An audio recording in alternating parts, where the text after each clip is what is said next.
Good morning, everyone. I'm Stephen Houck alongside Gina Redmond at the WIAT 42 News studios. We're turning our set red for breaking news of a shooting situation at a UPS service center near the Birmingham airport this morning. We just got confirmation from Lieutenant Sean Edwards from the Birmingham Police Department that 3 people are confirmed dead, including the shooter.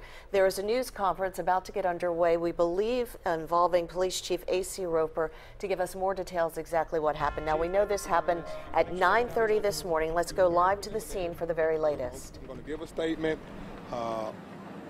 just some scribble stuff, and we can't answer a lot of questions because it's extremely fluid.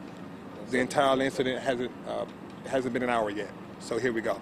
Oh, we got one more. Okay. All right. Let's let them. Chief, while we're waiting, can we confirm there are 3 dead, including the shooter? That is correct. And the shooter was an employee? Okay. So now I'm about to.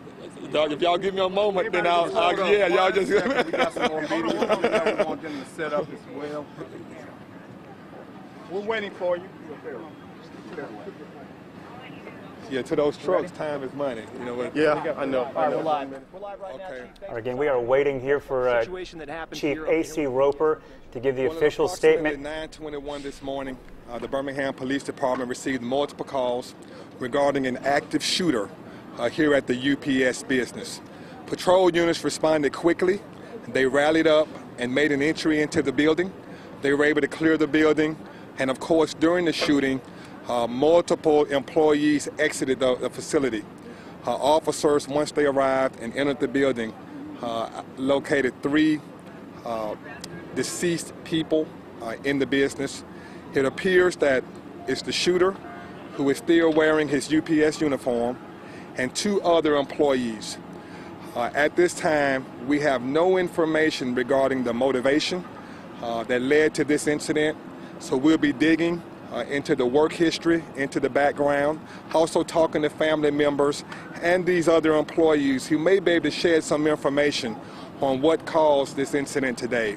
We'll be transporting multiple witnesses to a different location to provide counseling support, but also for our investigators to start that process of interviewing them to determine what they knew, what they saw, and what they can share with us that will help us figure out exactly what happened here today.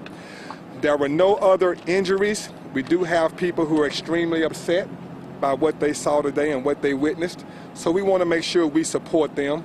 We cannot release the identities of the decedents at this time, pending the notification of the next of kin, but we're working through all that. So it'll be a very methodical investigation, even though we have a pretty good idea about what transpired inside the business. So at this time, the business is locked down.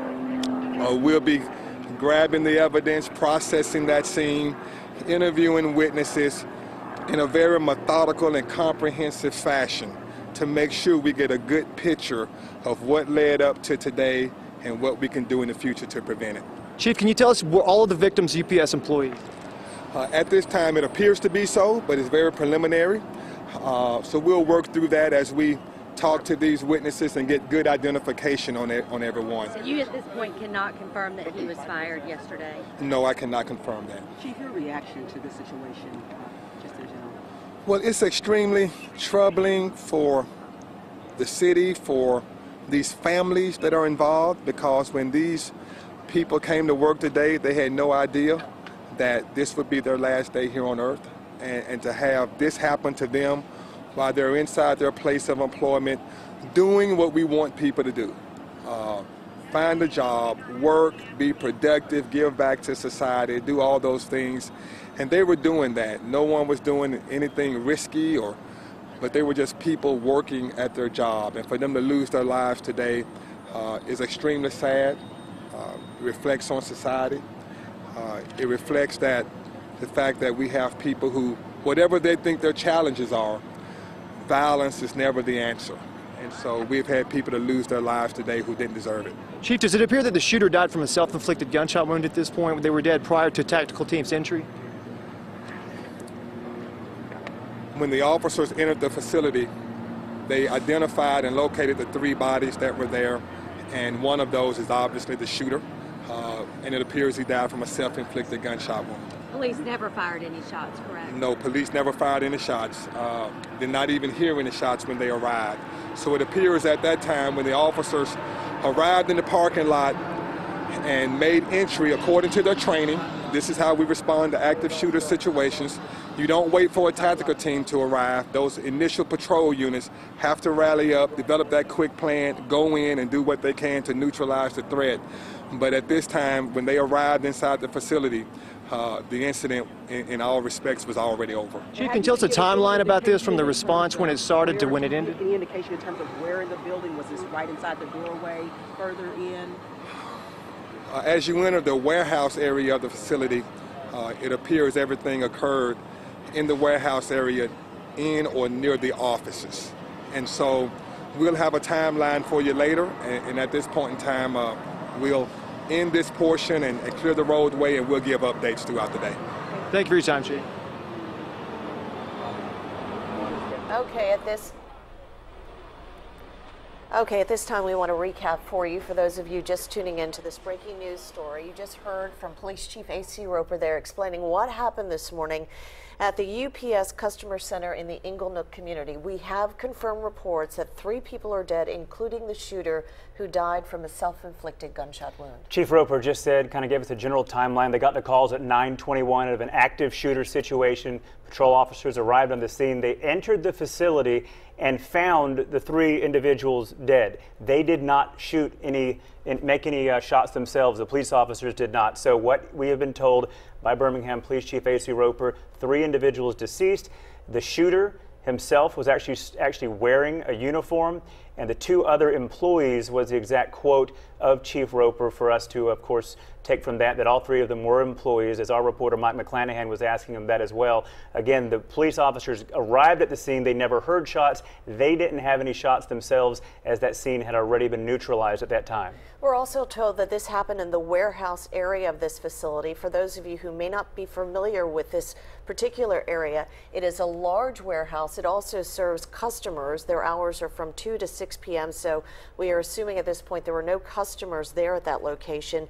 Again, these 2 employees that were shot and the 3rd, which was the shooter, who we assume is also an employee. What's interesting is that the business is now on lockdown.